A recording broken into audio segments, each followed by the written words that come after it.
It's a great honor and pleasure that I welcome you to the Global Engineering Conference and the World Federation of Engineering Organization Council meetings, and also a warm welcome to Kigali for those coming abroad.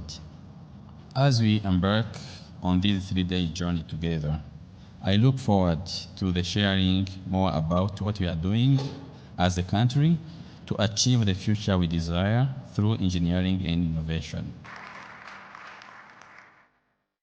As Minister of Environment for Rwanda, I stand before you to emphasize the urgency of Sustainable Development Goal number 13, climate action.